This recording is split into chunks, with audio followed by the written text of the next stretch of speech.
and relationships and how we drive towards a more secure future. My name is Ashley. I'm your host. I am the Senior Marketing Manager at Jupiter One, and Tyler is my co host. Tyler, would you Hi. like to introduce yourself? Hi, everybody. My name is Tyler Shields. I am the Chief Marketing Officer at Jupiter One, and I am amazingly excited to do this new show with my host and partner in crime, Ashleigh. Ashleigh, where are you located? You're in Denver, right? Yep, it is 36 degrees, which is why I'm wearing a nice sweater today because it is freezing. Yeah, Whereas I'm it's pretty damn cold here in Raleigh too. Yeah, okay. I think it's like 70 something in LA or something like that, which I wish I was by the beach right now, but hey, choice to we should change. move. We should move. We should all relocate this thing to Venice Beach. Although that place is kind of grimy and dirty. I spent some time out Yes, there in a previous life, yeah, but it would be nice and warm. this is true. But I also want to be around for ski season. So Ooh, that's the other reason why I like being in Denver. So ooh, yeah. So, real quickly, Ashley, how long have you been at Jupiter One? I've been at Jupiter One for a little bit over a year. Okay, so you've got a year working for me. How bad is it? Like, be honest with our audience. How bad is it working for me for 12 months? It's actually been quite wonderful, even though it's Oh, like everywhere. I really, seriously, best boss ever. you made my He day. has not, I mean, he is technically paying me, but really, he's not paying me to say this. I genuinely believe it from my heart that Tyler is like one of the best bosses ever. All So, right, that's exactly what I was hoping to get out of this conversation. We can turn the stream off right now. The stream is over. We can go live at a later date. um, so on this, for this particular show, what are we trying to achieve here, Tyler? Like, I know you're super excited. You've been wanting to start this show for a while. I have. Why? What do you want to talk about? Why are we starting this? So I think there's a lot of reasons why I wanted to start a live streaming show. One, um, I think marketing in general is, and cybersecurity marketing specifically, has gotten a little stale. And I wanted to find a new way of reaching out to people, right? And getting people to learn about not just Jupiter One, that's because that's not the goal of this, but finding a way to reach out to people and talk about cybersecurity issues, talk about cybersecurity history, talk about, as you mentioned at the opening, relationships in cybersecurity, not just here's the bits and bytes, the news article, although I'm sure I will touch on news articles and you hear some grumpy old man griping every now and again about certain news segments. But just to get a fun piece of content out there for the cybersecurity world to consume. So that was my whole thought process behind it. And then obviously, when I have a wonderful potential co-host like yourself to get involved with here and build this with, Mm-hmm. I thought it made a whole lot of sense to just throw something together. And what we're putting out right now is literally the pilot. So we're streaming the pilot live. Ashley was really kind of giving me the business about going live right out of the gate, right before right before the show. She would have preferred a recorded version, but I feel like the live stream just adds a certain. You can't really I don't even know if I would have gone down this entire line of discussion if we had been recording it, right? So I feel like the whole live stream side of it is just the right way to go. And so yeah, we put together a nice studio for me here, and Ashley's got that really cool background on hers, and so hopefully we'll bring you guys some fun content. What are your thoughts on building this one up? Yeah, I think one of in my research on like what is out there around cybersecurity, a lot of it is either news heavy, right? These are the latest vulnerabilities, the latest breaches, all gloom and doom, right? Or they're very tech heavy, which is not a problem, but I wanted to kind of embark on something a little bit different that touched more on the human side, Hmm. especially as the culture of security is shifting away from this gatekeeper department of no kind of mentality and really wanting to partner with all areas of the business so that you guys are successful. So yeah, I mean, there's maybe a handful of other podcasts or talk shows that may talk about the human side of security. I know Caroline Wong has one called The Humans of InfoSec, but by and large, I just don't think that the relational side of security is really heavily talked about. So that's what I'm excited about. And for future interviewees on the show, I'm excited to kind of poke at and learn from them, honestly, So, on how they've been able to grow. I got to interrupt you and throw a question there. You said Caroline Wong's title of her show. Uh-huh. We don't have a title for the show, Ashleigh. This We've is got true. a bit of I an kind of blew issue. past that. So yeah, you kind of just like glossed right over that problem.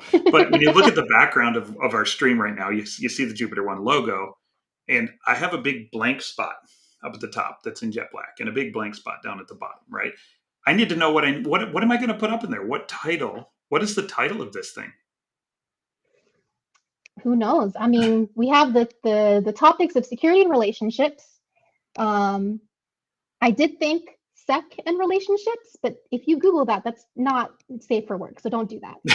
Don't do that. Look at that. So you can already tell that, occasionally the show will be in the gutter. So bear that in mind. Yes. But I mean, other than that, like, we don't want it to be super like Jupiter One heavy, right? Because it's not about us. It's about cybersecurity and the industry and how we're really trying to make the world safer through your organization, right? So really, any ideas that you have, feel free to pop them in the comments, in the chat. We're all ears, and definitely, barring the not safe for work stuff, there shouldn't really be anything off the table, right? So I wonder if we're gonna get like a bunch of like troll style comments and a bunch of like, Tyler needs to like get a wig or something, right? Cover that hairline or something. I'm sure we'll get some kind of. We haven't even trolls. seen your hairline. You've been covering it with your hat. Oh, it's because it goes like I can really. Oh, we can't even see your hair yet. See? Oh my. Yeah, exactly. So I'm saying the trolls are going to come out. I'm sure they will once this gets out on the internet. But no, in all honesty, I think we need to come up with a good name for the show.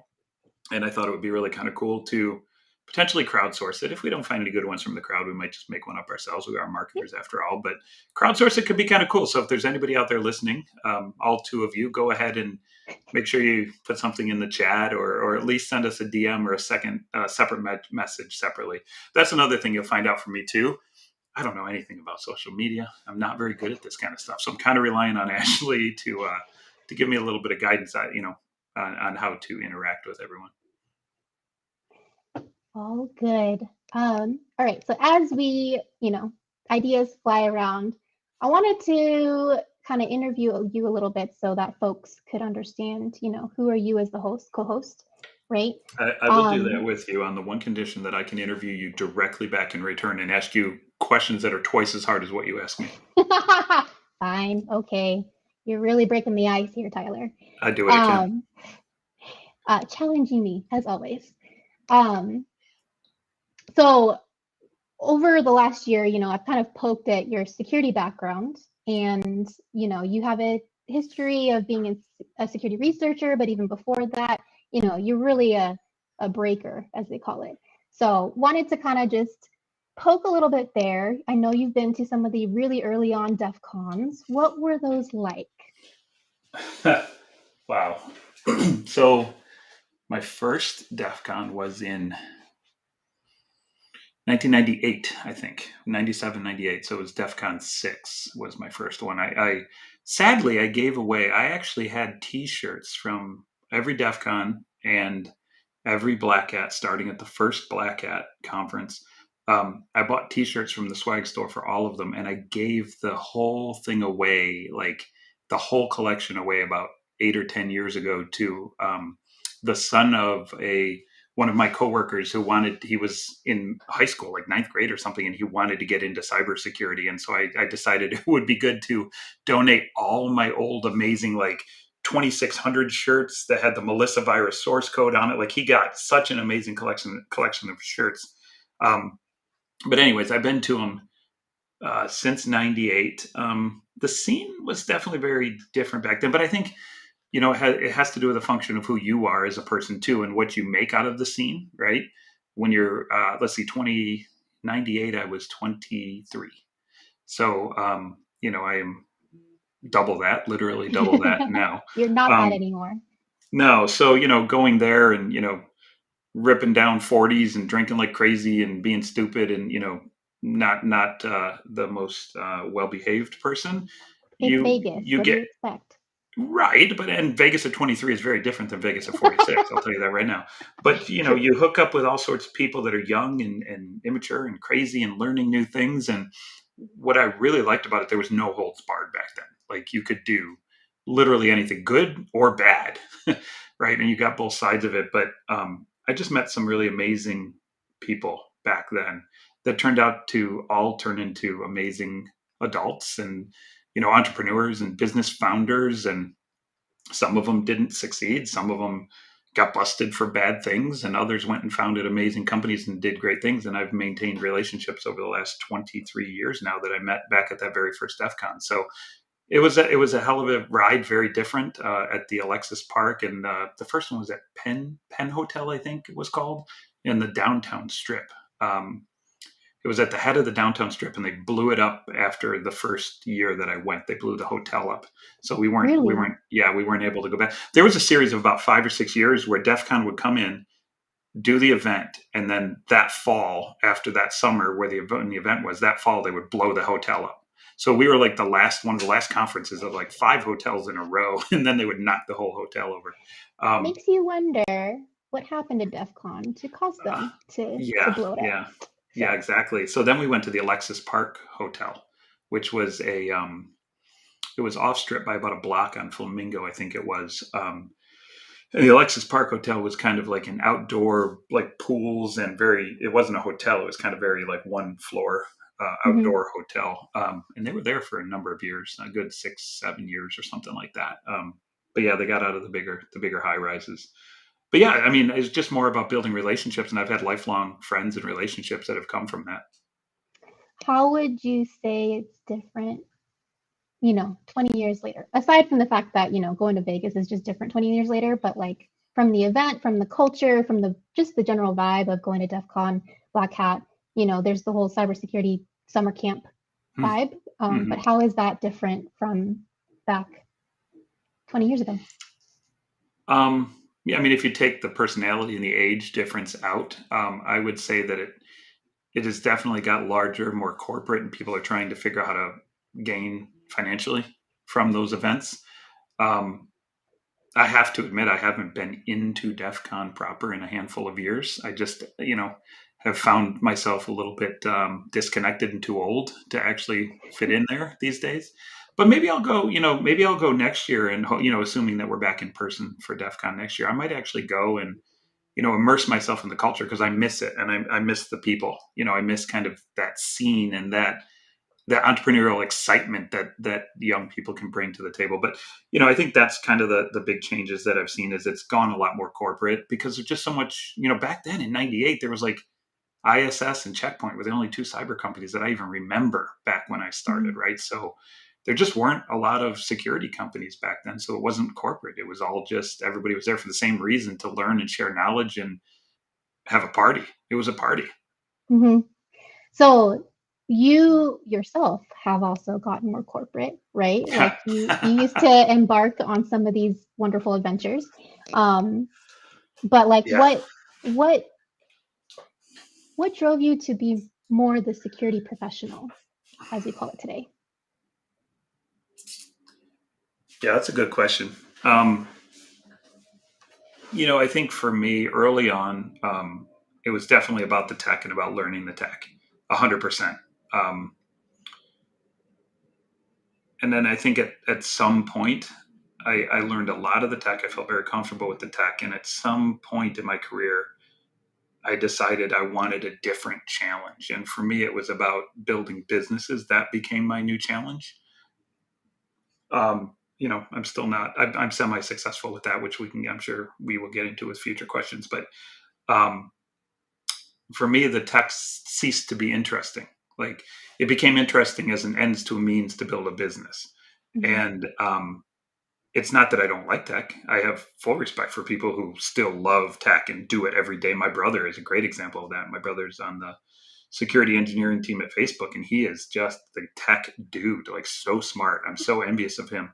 And I probably would have gone down a similar track had I stayed focused on the tech, but I just lost interest in it. And so I flipped over to kind of learning how to build a business and what it means to build a business. And that's where Mhm. I switched my career. So, Nice. oh, real quickly, we have our first comment. So Jeffrey Lee, woohoo, back to you. Woo! How's it I'm glad. going? Yeah, good to see you, buddy. I'm glad you're putting comments on there. So if anybody else is watching and listening, please feel free to fill up the comments. We see them come in live. So, but Jeffrey, if you've got ideas, because we don't have a TV name for this show right now, feel free to drop them in the comments also. Absolutely. So we're open to ideas here. Absolutely. And I hope you're finding this interesting, because interviewing me does not seem interesting to me at all. So, well, feel free to toss it back then. I shall. Have you ever been to a hacker conference? Have I been to a hacker conference? Or any security conference at all? And then we could talk about the difference between a hacker conference and a security conference. Yeah. So I think one of the first security conferences I went Jeffrey. to was probably 2016, 2017, RSA or Black Hat, one of the two. I can't remember which one was my first one. Okay. But it's the big trade shows, right? Yeah. And so that was like my first foray into a security convention. And needless to say, it was not only nerve-wracking for me, because I would not say running events is my forte, but in that particular role I needed to, because we were a startup, and in a startup you kind of have your hands on everything. But the dynamic at a security conference was really interesting, because I'd say even the difference between then and now is, I think, there's more focus on like diversity, inclusion. There's like tighter code of conduct kind of stuff. Oh, honestly. For sure. The code of conduct was non-existent in 98. The code of conduct was disgusting in 98. Yeah. And so, we have, I think I saw at I'm pretty sure it was RSA, like your traditional booth babes, right? And yes. Not only did I see them, I also received, some of the treatment that those ladies would get, because people thought that I was like one of them, and some bimbo who got hired to represent a company. So that honestly did not leave a good taste in my mouth. But I don't know, call it masochism if you want. I still find like security people really interesting. And we're not all bad. Yeah, I mean, I think the people that I've worked with here at Jupiter One, the people that we have gotten to work with as customers, partners, like the people that I've been exposed to here has just been phenomenal. And that's actually like what really excites me about the future of security, right? It's just different now than it was 5 years ago. There's more avenues for people to not only get started, right? Because I think a lot of people feel like, oh, they need to have a lot of technical knowledge and, be an engineer or computer science or like STEM major, right, to really get into this. But really, if you're just curious and you like to tinker, like you can make your path in security. Like ultimately, I feel like curiosity is your best friend. That's what people have told me anyways. So I love that you want to, again, and for those of you that are listening, Ashleigh and I have been talking about doing this show for a while now, and we've been beating around different ideas and how we could differentiate ourselves in the podcast space and the show space and make our show interesting to the audience. And one of the things that Ashleigh always came back to was the human side of security, which I love, right? Because security isn't just buying a tool. Right? Security, it's not even just a process. It's the people involved and enabling the people involved to do the best that they can. Now, I hate the fact that that you had to go through that.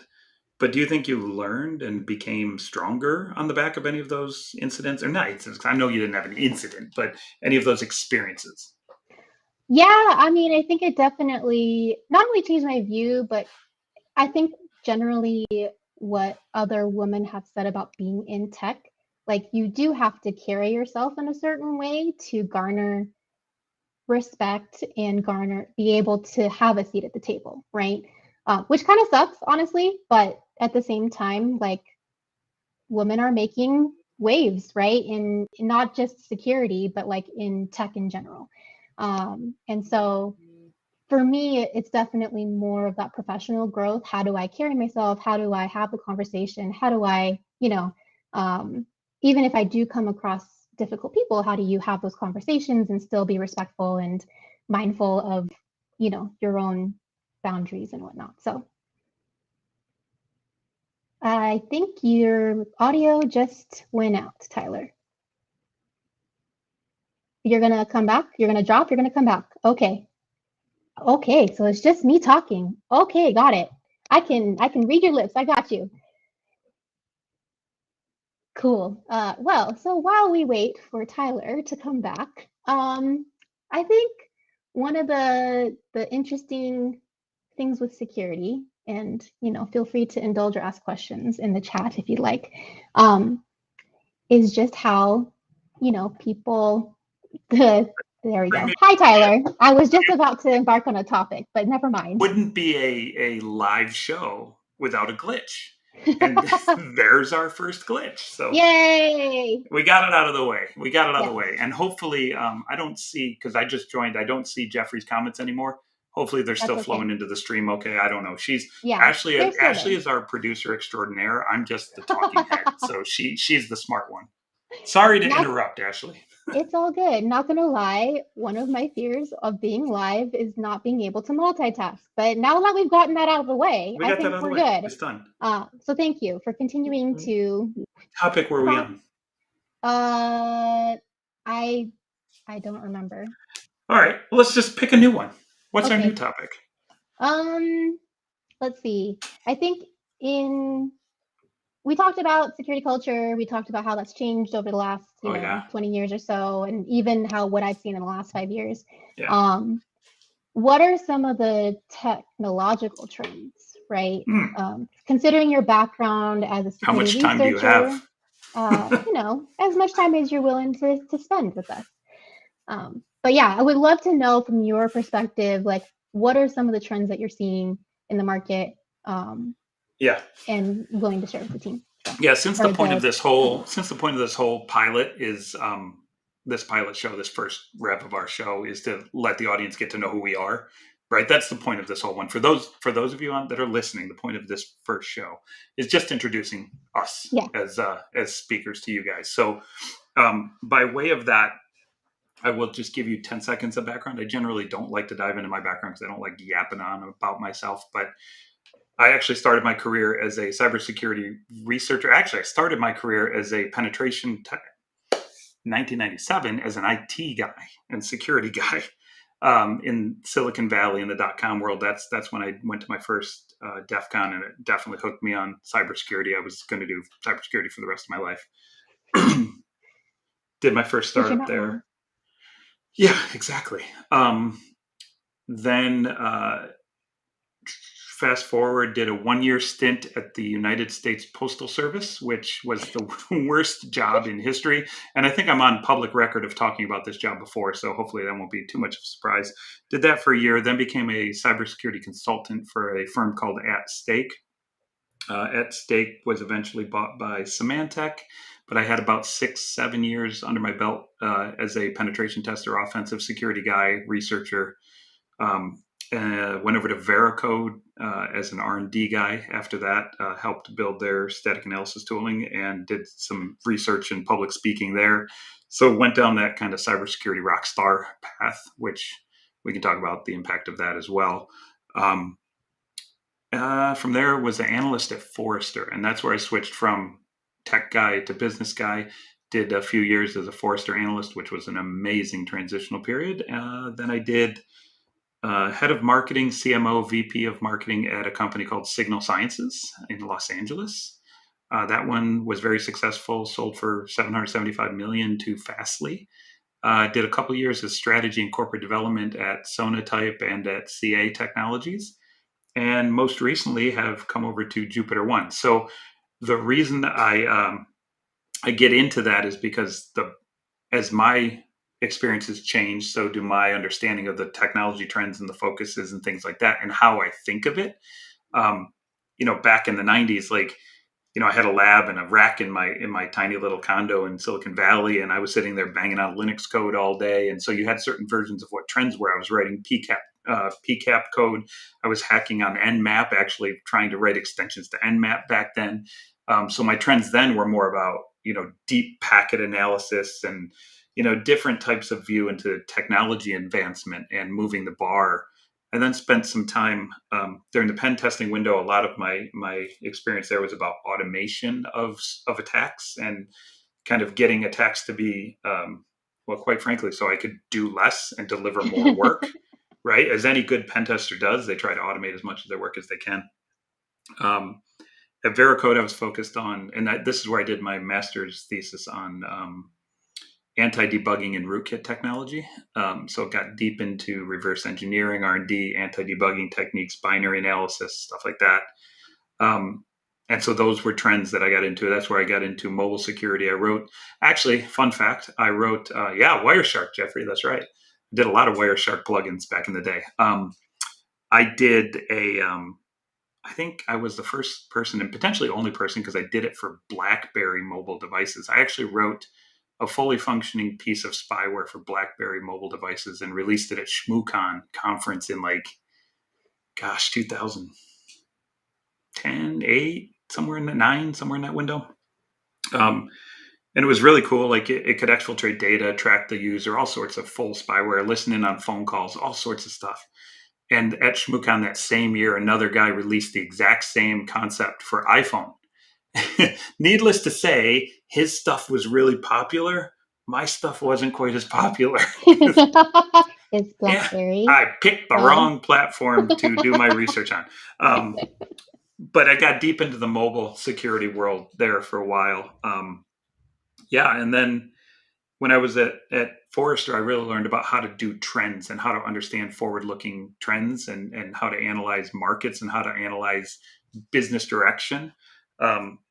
At Forrester, I was focused on mobile security, application security, and Internet of Things security, which was good. None of them ended up, app security is probably the one that turned into the biggest market. The other two kind of just never really materialized as a large scale market. But now the way I think about trends is I ground my forward-looking opinions or forward-looking directions in the technology capabilities themselves. So, for example, right now, what are the biggest trends I see right now?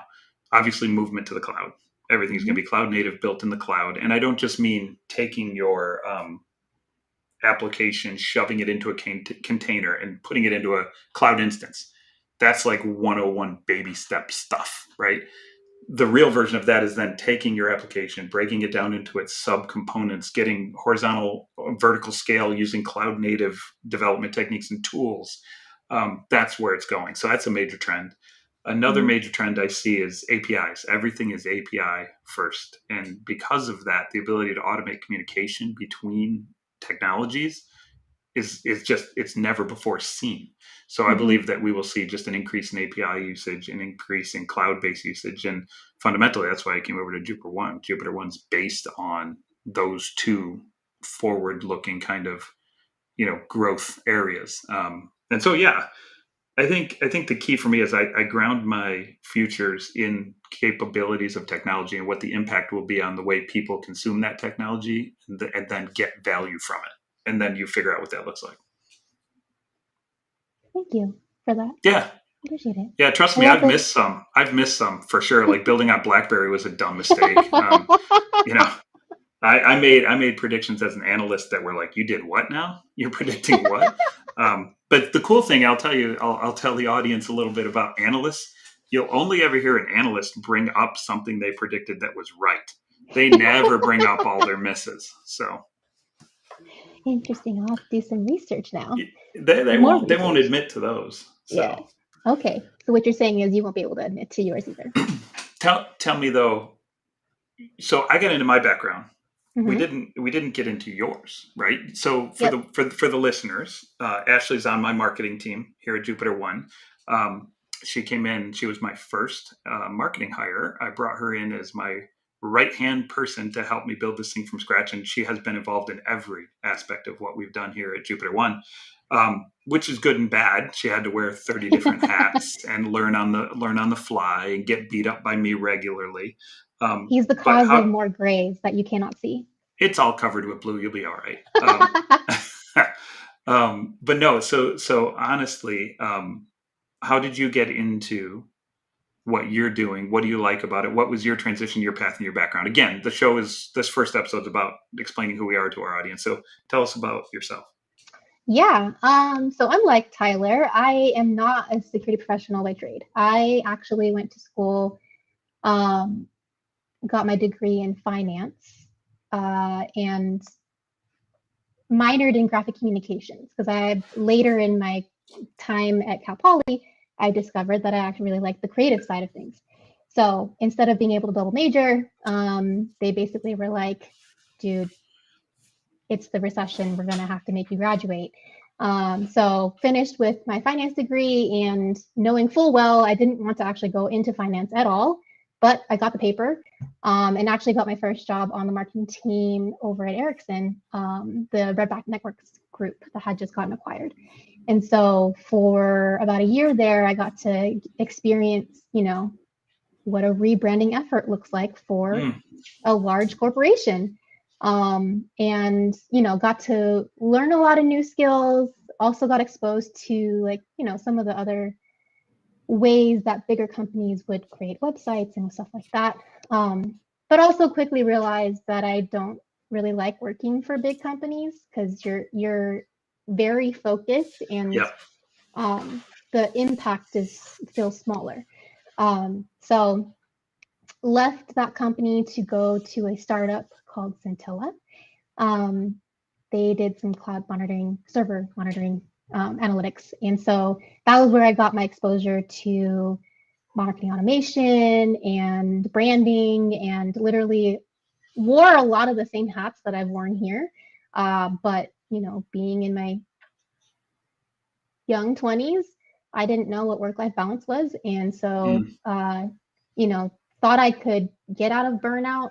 At that time, I didn't realize it was burnout, but thought I could get out of that by moving companies. So I went to another startup, quickly realized like 10 months in, I was like, yeah, I'm basically getting myself into the same issue. I probably need to just take some time off and reevaluate what I want to do. And so left marketing, actually went back to school to become a therapist because I also love working with middle school students.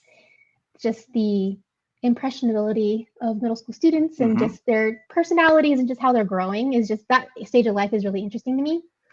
And then as I was working for a nonprofit, I met my now husband, and he was also going to school at the same time. So both of us were kind of evaluating, all right, what kind of life do we want to have? Do we want to both be going to school at the same time and, being loads of student debt and not have a lot of fun, or do we want to have some fun, right, as we're going through life? So decided to go back into marketing, got a position over at Mapr, which was a big data company.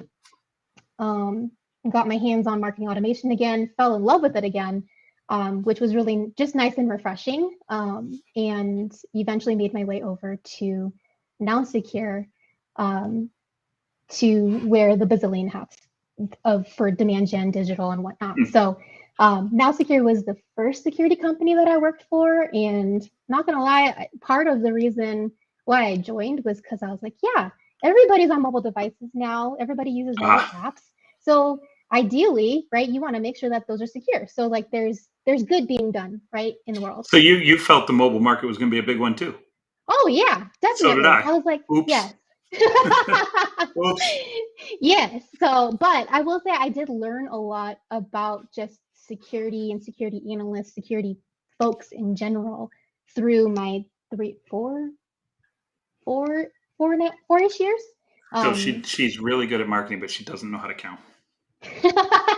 You're right. I don't know how many years passed, but like at any startup, it's like 1 year is actually like dog years. So it feels like you've been there for a decade. Yeah, that's why I feel so old.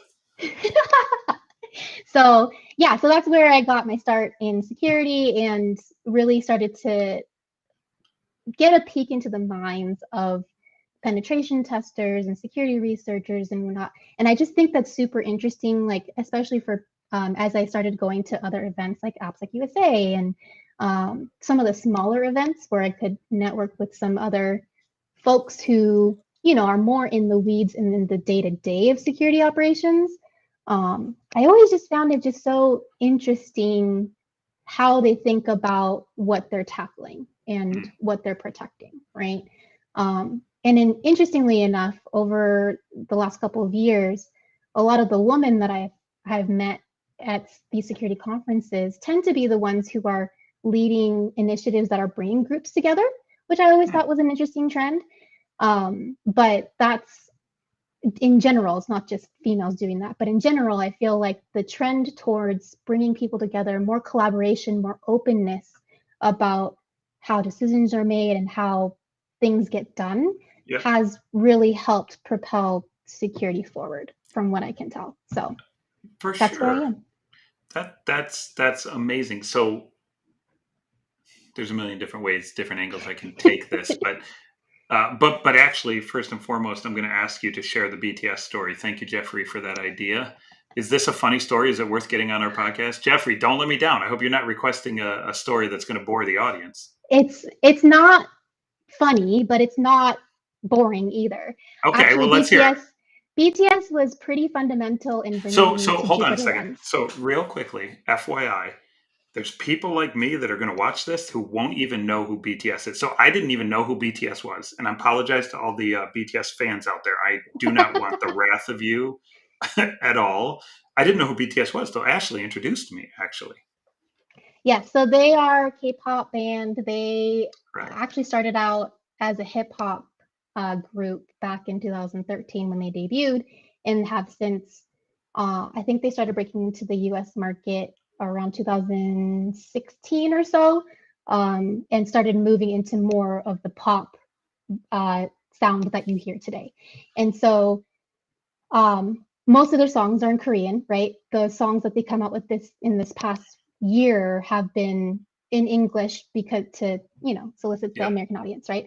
But I would say end of summer of last year, I was not in a great place mentally, and I just felt kind of stuck. And so I might get a little emotional on this because should we do the BTS topic?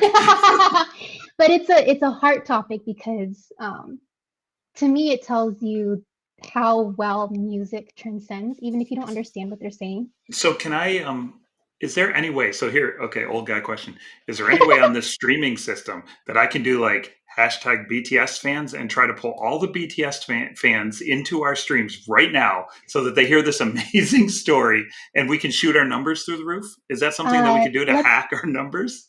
No, that's actually very looked down upon. So don't do that. Okay. That would definitely tarnish Jupiter One's we don't want to do that. We don't want to do that. Okay. Unless short of like actually having BTS like partner with us on something to promote us, which I don't know how we would make that happen, but that would be cool. I don't know, maybe I'll keep that in mind. Down the line we could have them perform at like our user conference or something like that, right? Like that would be phenomenal. I'll keep that in mind. I own some of that budget, so we'll see if we can figure this out. Woo! So let's get the highlights of the story. Don't drown yourself. It's all good. But so I was in a good place mentally. My best friend decided to stay with us because we had just moved to Colorado. She had been looking to move to Colorado, so she stayed with us for a month to go house hunting, and she introduced me to BTS. And we were just driving down to the Springs, and Answer Love Myself is the name of the song that really hit me, like, because aside from love yourself as part of lyrics, right, there's really, it's all Korean. Like, I don't understand Korean. I'm not Korean. And so it's just the sound of the music was like a warm hug to my soul. Aww, and so that it reminded me to take care of myself, to find joy again. I need to hear this song. So I've actually never heard this song. And there's certainly days where I don't want to get out of bed. I would love to hear this song. Yeah, it's very pop, so it might be too poppy for you. Hey, you never know. I like some pop every now and again. But yeah, that song, and then also their Japanese song "Let Go," which is basically like a breakup song, but they had sang it because they were thinking of breaking up as a group. And so that song particularly hit me as a means, because I loved working at Now Secure, right? Like I loved the people that I worked with. I loved what we were working on. But the work-life balance and just where I was at mentally was just not a good place. And so the other song that helped me kind of move on and get me in a place to be open to working here was Let Go. Yeah. And so it helped me move on to other places, and I'm enjoying myself. I'm finding a lot more joy.